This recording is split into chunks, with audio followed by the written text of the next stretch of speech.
buenos días a todos. Como la doctora Poc ha dicho, mi presentación se va a basar en el componente genético en la malformación de Chiari tipo 1 y me gustaría explicar algunas de las estrategias que se han utilizado para su identificación.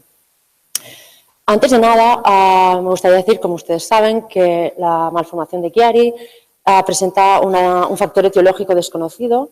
Sabemos que es producido porque hay un descenso de las amígdalas del cerebelo, pero no sabemos qué es lo que produce realmente este descenso amigdalar. Bien, cuando uno piensa en una enfermedad, en una patología, una de las preguntas que se hace inicialmente es ¿y qué es lo que produce esta patología, esta enfermedad? Bien, hay enfermedades que son producidas porque hay una variante genética, hay una mutación. Son enfermedades que muchas veces presentan una herencia de tipo mendeliana, que normalmente son raras, o sea, está presente en una pequeña proporción de la población y que son enfermedades en las cuales solo una única mutación va a producir esta enfermedad. Son variantes genéticas de una alta penetrancia y son enfermedades como la hemofilia o la enfermedad de Huntington. Pero también hay enfermedades que son producidas solo por factores ambientales, es decir, por un virus, por una bacteria, y son enfermedades como la gripe y la varicela, que todos conocemos. Pero también hay enfermedades que son producidas por la combinación de factores genéticos y factores ambientales. Estas son las enfermedades que nosotros llamamos complejas. Y son enfermedades como la diabetes, enfermedades cardíacas, la mayoría de los cánceres. Son enfermedades que son bastante comunes en la población, pero que el hecho de tener un factor genético no va a indicar que vayamos a desarrollar esa enfermedad. Necesitamos el factor genético y el factor ambiental en combinación. ¿Dónde estaría la malformación de Chiari tipo 1? Bueno, esta respuesta todavía no la tenemos, pero creemos que estaría en el rango entre las enfermedades que son puramente genéticas y las enfermedades que son producidas por la combinación de genes y ambiente. De hecho, no creemos que haya solo un tipo de enfermedad, creemos que en algunos pacientes solo se da por una mutación genética y en otras es por la combinación de varios factores genéticos y no descartamos que haya un factor ambiental. ¿Por qué creemos que hay un componente genético en la malformación de Chiari tipo 1?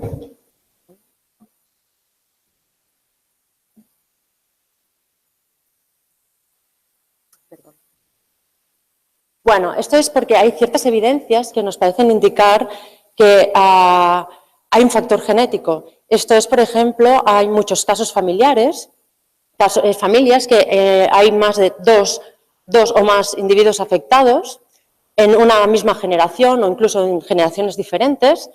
De hecho, en 1999 se publicó un estudio en el que se estimó que el 12% de los pacientes reportó que tenían otro familiar diagnosticado con la malformación de Chiari tipo 1 y que un 20% de estos pacientes también, aunque no tenían otro familiar diagnosticado oficialmente, presentaban los mismos síntomas que ellos.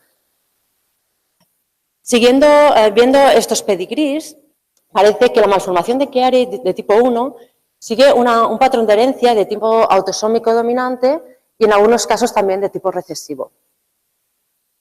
También nos hace pensar que hay un componente genético, el hecho de que haya una mayor concordancia en los gemelos que son monocigóticos respecto a los dicigóticos. Y el hecho que en algunos casos, en la malformación de Chiari de tipo 1, también se cosegrega con otras enfermedades que son causadas por factores genéticos que son conocidos, que muchas veces presentan un patrón de herencia de tipo mendeliana, como es, por ejemplo, la acromegalia, la neurofibromatosis de tipo 1 o el síndrome de Kabuki.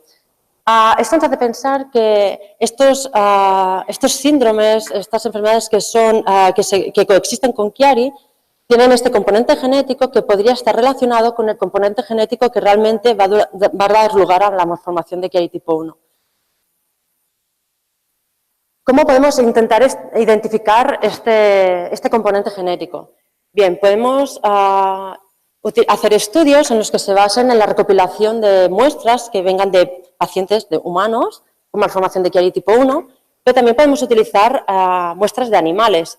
De hecho, se sabe que hay dos razas de perros que presentan malformación de Chiari tipo 1 y siringomelia de forma bastante frecuente, de forma natural, Y recientemente se ha publicado un estudio en el que se presenta por primera vez el primer chimpancé con malformación de Chiari tipo 1.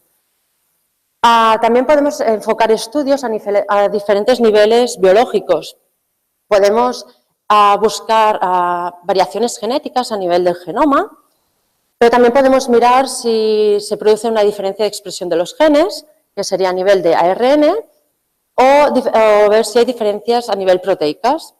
De hecho, en la malformación de Chiari tipo 1, básicamente los estudios que se han realizado se han enfocado a nivel genómico y a nivel proteómico, a nivel transcriptómico, perdón. Y se han propuesto entre 10 y 20 genes candidatos en cada una de las estrategias. Yo en esta presentación me gustaría básicamente presentaros qué estudios se han hecho enfocados a nivel genómico a partir de muestras humanas. Pero antes de nada me gustaría enfatizar o recordar que cuando alguien quiere estudiar la genética de una malformación, de una enfermedad, es muy importante utilizar basar los estudios en poblaciones que sean homogéneas de pacientes. Como ustedes sabrán, la malformación de Chiari tipo 1 realmente es una patología muy heterogénea. Los pacientes, aunque presentan ciertas características comunes, hay un gran espectro entre ellos. Y bueno, hace unos meses publicamos un estudio en el que nosotros quisimos remarcar qué diferentes tipos de pacientes podemos encontrar. Por ejemplo, podemos diferenciar los pacientes en función del mecanismo por el cual se produce el descenso de las amígdalas del cerebelo. Este descenso amigdalar puede ser producido porque se produce un asentamiento craneal, es decir, hay un desorden del tejido conectivo, como puede ser el síndrome de Ehlers-Danlos. Puede ser porque haya una médula que esté anclada, o haya una hipertensión intracraneal, una hipotensión intraespinal, o se produzca una constricción craneal, que puede ser producida por una craneosinostosis o una reducción de la fosa craneal posterior. De hecho, aunque solo nos enfocáramos, por ejemplo, solo en los pacientes que presentan una reducción de esta fosa craneal posterior, vemos que no todos ellos son iguales. Si medimos diferentes características o parámetros de esta fosa craneal posterior, vemos que algunos pacientes, la parte que presentan alterada es la parte basilar del hueso occipital, la parte del clivus. Pero es que hay otros pacientes que realmente lo que presentan es una reducción de la parte supraoccipital, de la escama occipital. Incluso hay otros que no solo presentan alterada la longitud del hueso occipital, sino también es la inclinación de este clivo, que es lo que la doctora Poca nos estaba enseñando anteriormente. Pero también estaría muy bien tener en cuenta si los pacientes presentan estas otras enfermedades genéticas que puedan ocurrir. Si presentan neurofibromatosis de tipo 1, la acromegalia, el síndrome de Klippel-Feil. También es importante considerar la edad en la que aparecen los síntomas, si es en la edad pediátrica o en la fase adulta. De hecho, esto se ve en otras enfermedades. Hay diferencias genéticas o las diferentes mutaciones que están produciendo otras enfermedades, como por ejemplo neurodegenerativas, como es el caso del Alzheimer. Estas variantes genéticas varían en función de si se da en época temprana o tardía. No es que sean pediátricos o adultos, pero sí que se diferencian si se produce antes o después de los 56 años, creo. Esto podría pasar algo similar en la malformación de Chiari tipo 1. También es importante considerar el sexo, si son hombres o mujeres. De hecho, hay enfermedades que se da un dimorfismo sexual. Y es que, por ejemplo, en casos pediátricos, la proporción en que se producen niños y niñas es una proporción de 1 a 1, más o menos, pero que en casos de adultos la proporción de mujeres es mucho más elevada que de hombres. Suele ser del doble o incluso del triple. Y eso podría indicar que hubieran factores hormonales que estuvieran implicados o, no sabemos, a lo mejor un factor genético que realmente sea diferente en función del género. Y también no está de más considerar si los pacientes tienen otros casos familiares con malformación de Chiari o no. Bien, hay diferentes estrategias a la hora de buscar este componente genético. Podemos enfocar los estudios solo considerando los casos familiares. Esto consiste en encontrar aquellas variantes genéticas que son comunes en todos los individuos que son afectados en la misma familia, pero que no las comparten aquellos individuos que no son afectados. Siguiendo esta estrategia, podemos utilizar la técnica del análisis de ligamiento, en la que vamos a mapear todo el genoma utilizando unos polimorfismos que son conocidos y vamos a buscar regiones que sean pues, comunes en los casos afectados en la misma familia, pero que realmente no sean compartidos con los individuos no afectos. De hecho, siguiendo esta estrategia, el primer estudio genético que se publicó en malformación de Chiari tipo 1 fue en el 2006. Fue por el equipo de Boilers, en el que se analizaron 23 familias con 71 individuos afectados y se analizaron 10.000 polimorfismos. En esta estrategia, es una estrategia que es indirecta. Realmente no vamos a encontrar qué mutación es la que va a causar la enfermedad, pero sí que nos va a permitir localizar una región que va a contener esta mutación. Pues en este estudio se encontraron dos regiones que eran estadísticamente significativas de contener esta mutación, eran en dos cromosomas diferentes, pero la de especial interés era la región encontrada en el cromosoma 15, puesto que en esta región uno de los genes que estaban incluidos es la de la fibrilina 1. Se sabe que mutaciones en este gen pueden dar lugar al síndrome de Marfan o al síndrome del Sprintzen-Goldberg, que son síndromes que coocurren frecuentemente en la malformación de Chiari tipo 1. Años después, en el 2013, en la Universidad de Duke, también, igual que el estudio anterior, se analizaron 6 familias, en este caso 367 individuos, y aunque todos los pacientes presentaban una fosa craneal posterior reducida, ellos decidieron estratificar las familias en función de si los pacientes también presentaban otras características clínicas relacionadas con una alteración del desorden del tejido conectivo. En este caso, estratificando así las familias y analizando más de 500.000 de polimorfismos, encontraron otras dos regiones que eran candidatas de contener la variante genética. De especial interés es aquella encontrada en el cromosoma 8, porque se encuentra el gen GDF6, que es un factor de transcripción, que mutaciones en este gen dan lugar al síndrome del Klippel-Feil. Este síndrome también ocurre frecuentemente en la malformación de Chiari tipo 1, es un síndrome en el que se fusionan las vértebras. Pero lo más interesante es que cuando secuenciaron estos dos genes en diferentes familias, vieron que en 2 de ellas realmente había mutaciones en este gen, indicando que al menos en alguna proporción de pacientes este gen puede estar involucrado. Un año después, con las mismas familias, la misma estrategia de estratificación de familias y analizando los mismos polimorfismos, lo que hicieron fue analizar los diferentes parámetros de la fosa craneal posterior.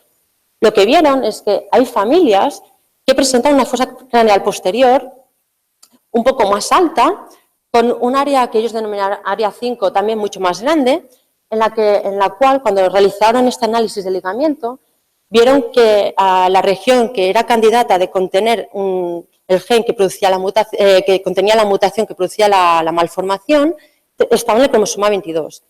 Es una región también muy interesante, puesto que hay genes que son muy candidatos en la malformación de Chiari porque están involucrados en el desarrollo del hueso, del cartílago.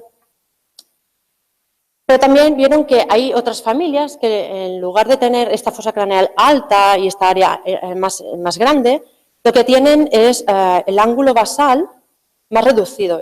En su caso es como más inclinado el clivus. En este tipo de familias vieron que la región que era la más candidata, la más significativa de contener la variante, estaba en el cromosoma 1. Y también es interesante porque en ella está el gen del LHX4. Pero bien, hay otras estrategias también que se pueden enfocar en la familia y es, por ejemplo, la secuenciación masiva. Esta estrategia salió hace unos 7, 10 años, una estrategia que es más directa, pues nos va a permitir secuenciar cada ADN de cada individuo. Es una estrategia que hasta hace poco era muy cara, pero que con el tiempo se ha ido reduciendo el coste, con lo cual está siendo mucho más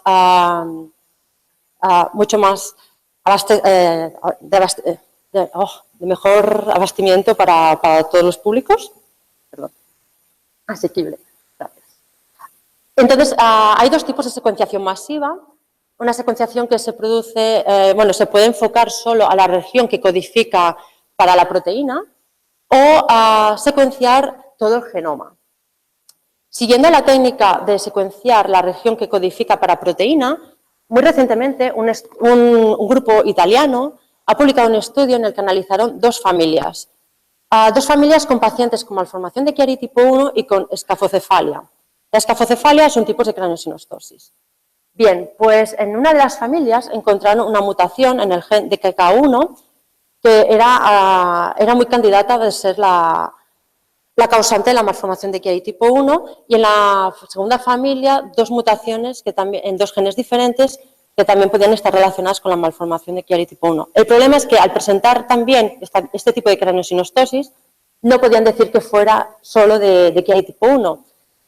Lo que hicieron entonces fue secuenciar 65 pacientes que no estuvieran relacionados con este tipo de familias, que fueran pacientes solo que tuvieran malformación de Chiari tipo 1, pero ningún tipo de craneosinostosis, y vieron que de los 65 pacientes, dos de ellos presentaban una mutación en el gen de KK1, demostrando que este gen seguramente también está involucrado en la malformación de Chiari tipo 1. Bien, siguiendo esta misma estrategia de la secuenciación de los exones del genoma, en el Hospital de Vall d'Hebron también iniciamos un estudio de este tipo hace 4 o 5 años, quizá un poco más. Era el principio de esta técnica, en la que hemos analizado a 3 familias independientes. Como veis, son familias mucho más extensas, con mucho más pacientes en diferentes generaciones. Son familias diferentes entre ellas, puesto que en la familia 1, por ejemplo, hay algún caso en el que también se presenta neurofibromatosis de tipo 1. En el caso de la familia 2 hay algún paciente que presenta este tipo de malformación de tipo 1 con malformación compleja de Charnella, que la doctora Poca nos estaba explicando anteriormente.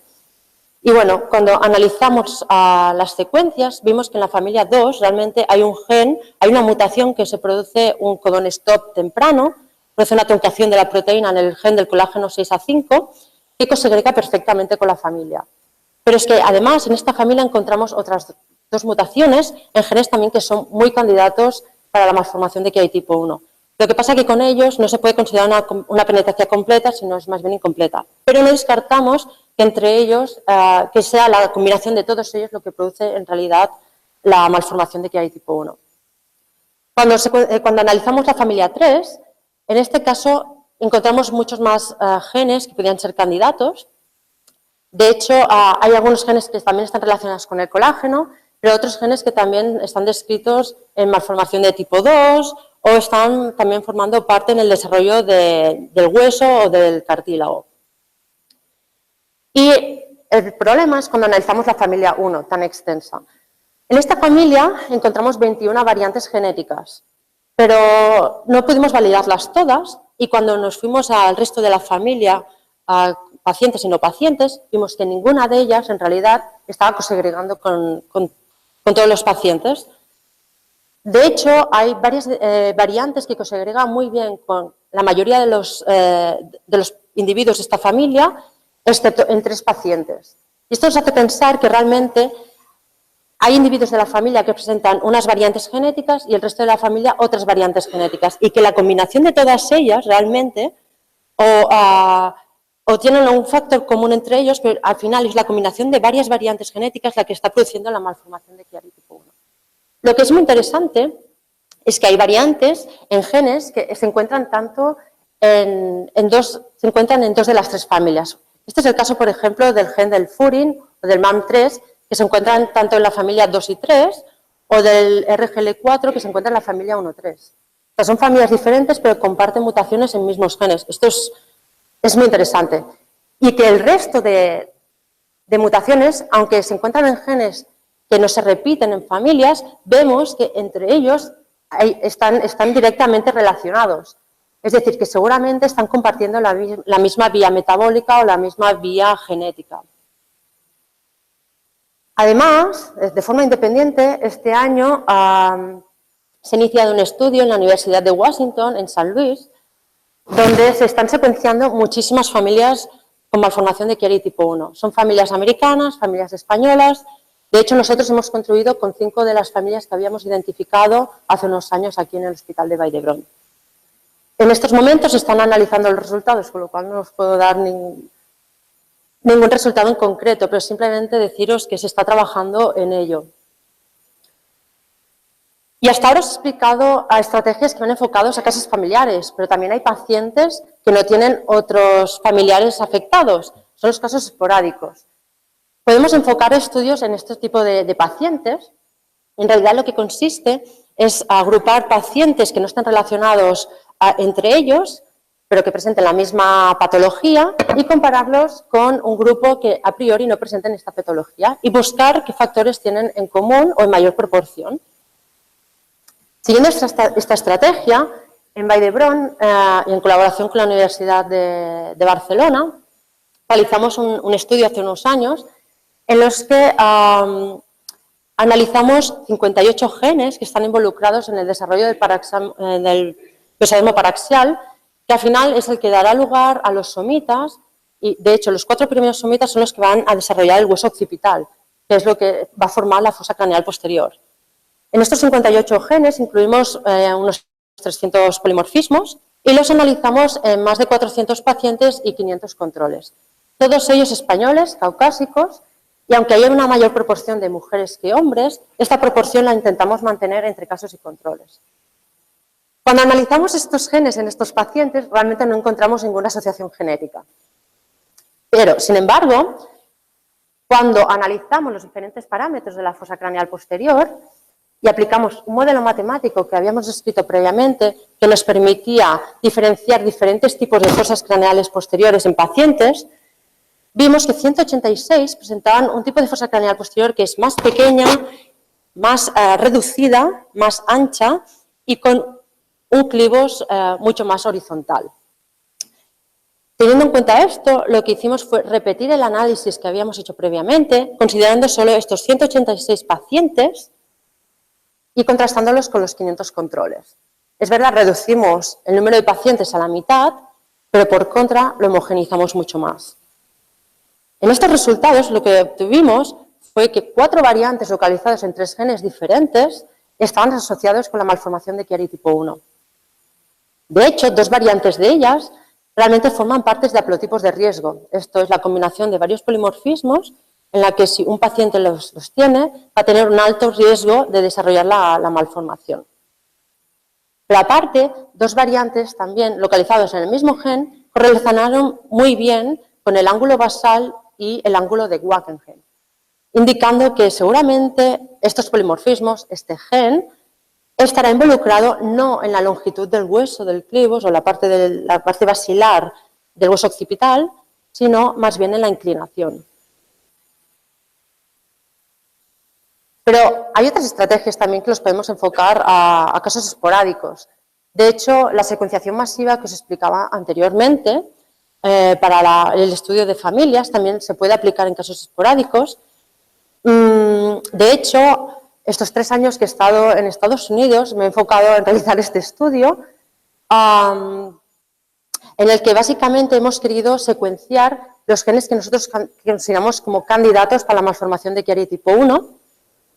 Son genes pues, los que habíamos visto que habían sido asociados con malformación de Chiari tipo 1, aquellos genes que hemos encontrado en la familia 2 que secuenciamos y genes que están relacionándonos estos genes que nosotros habíamos considerado candidatos.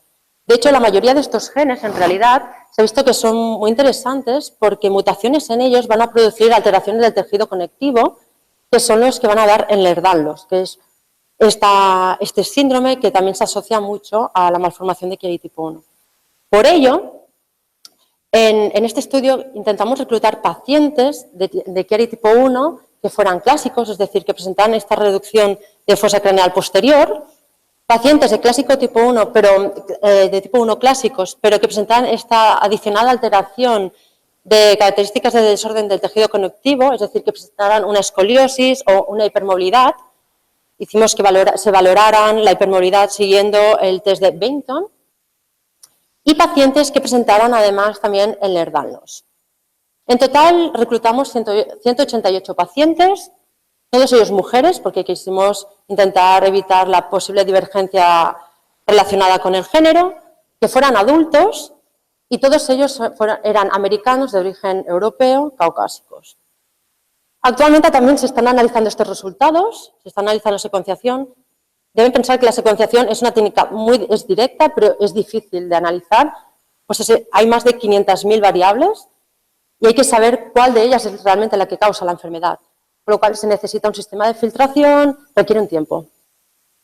Pero la idea es que cuando tengamos estos resultados, si hay alguna variante que realmente es candidata, es interesante, la vayamos a confirmar utilizando secuenciación de Sanger para confirmar que realmente no es un error técnico de la secuenciación masiva, ver si estas variantes están en otros pacientes de malformación de Chiari tipo 1 en poblaciones independientes y ver si también están relacionados con características de la fosa craneal posterior.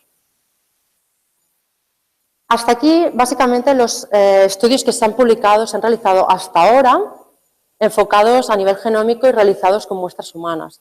Pero en realidad hay alguno más. Hay un par, me parece, a nivel de expresión y 4 o 5 enfocados a animales. Lo que pasa que por tiempo no lo he podido explicar. Pero como conclusiones, me gustaría remarcar pues, que los pacientes con malformación de Chiari tipo 1 son muy heterogéneos y que por ello es imprescindible su correcta y detallada caracterización a nivel clínica, demográfica y morfométricamente. También es importante incluir grupos de pacientes homogéneos en los estudios, es muy importante en los estudios genéticos sobre todo. Resultados obtenidos en varios estudios parecen indicar que realmente hay un componente genético, por lo menos en algunos de los pacientes. Podemos decir que seguramente en malformación de Chiari tipo 1 se trate de una enfermedad compleja que puede ser causada por la combinación de más de una mutación en diferentes genes. Y bueno, el siguiente punto ya no es una conclusión, pero sí que me gustaría dejarlo aquí, como que es muy necesaria la creación de un consorcio donde profesionales en varios ámbitos de esta patología puedan coordinar estudios a grandes escalas, considerando pacientes de diferentes hospitales, incluso a nivel de diferentes países, para así aumentar o crear estudios con muchos más pacientes, obtener resultados con mayor poder estadístico y mucho más fiables. Para finalizar, me gustaría agradecer pues, a todos los profesionales que han participado en los estudios que nosotros hemos llevado, tanto aquí como en Estados Unidos. Como pueden ver, son varias instituciones las que han participado. También las instituciones que han financiado estos estudios y parte de mi sueldo. Evidentemente, muy importante, todos los pacientes y familiares que han participado de forma voluntaria en alguno de estos estudios, puesto sin su colaboración realmente no se podría hacer investigación. Esto es muy importante, lo agradecemos muchísimo. Y también a FEMACPA por haberme invitado y haberme dado esta oportunidad hoy en el primer Congreso Nacional de Malformación de Chiari tipo 1, que yo creo que era muy necesaria también en nuestro país. Muchas gracias.